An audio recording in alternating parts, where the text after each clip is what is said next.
একটা জায়গা থেকে দুর্নীতি, লুটপাট, চাঁদাবাজি, টেন্ডারবাজি সবকিছু শেষ হয়ে যাবে। কই কিছুই হয়নি। বরঞ্চ এই 11 মাসে আমি যদি বলি যে সরকারের সবচেয়ে ভালো কাজ করেছে, সফল হয়েছে কোন উপদেষ্টা, এটা আমার মনে হয় ডক্টর ইউনূসও বলতে পারবেন না। সভাপতি নুরুল হক নূর, রাশেদ প্রধান সহ বিভিন্ন পর্যায়ের নেতৃবৃন্দ, সংগ্রামী বন্ধুরা, আসসালামু আলাইকুম ওয়া রাহমাতুল্লাহি ওয়া বারাকাতুহু।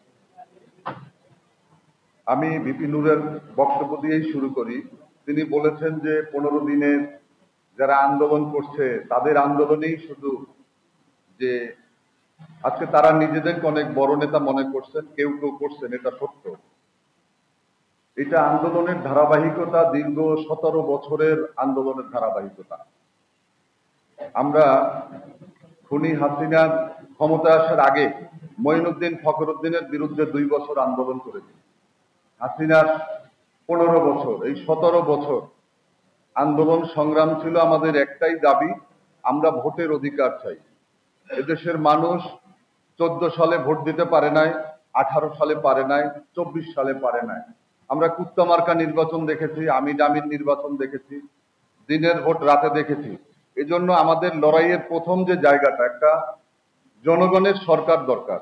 সেই জনগণের সরকারের জায়গা থেকে প্রত্যেকটা রাজনৈতিক দলের প্রধানতম দাবি হচ্ছে একটা নির্বাচন। এই নির্বাচনের কথা শুনলে যদি কোনো রাজনৈতিক দল বা ব্যক্তির খারাপ লাগে, এটা লাগতেই পারে, কারণ এই 17 বছর আন্দোলন সংগ্রাম আমরা করেছি নির্বাচনের জন্য, একটা সুষ্ঠু গ্রহণযোগ্য নির্বাচনের জন্য, একটা জনগণের সরকার প্রতিষ্ঠার জন্য।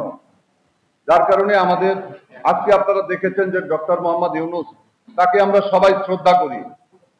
তিনি যেই কাজটি করেছেন দায়িত্ব পাওয়ার পরে, আমরা যেই পরিবারতন্ত্রের কথা শুনতাম, যে আত্মীকরণের কথা শুনতাম, স্বজন প্রীতির কথা শুনতাম, যখনই তার হাতে দায়িত্ব গিয়েছে তিনি কিন্তু সেই ভুলে গিয়েছেন তার যেই কথা।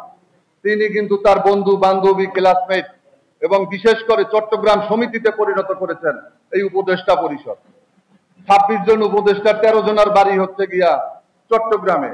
এদেশে আর কি কোনো যোগ্য মানুষ নেই?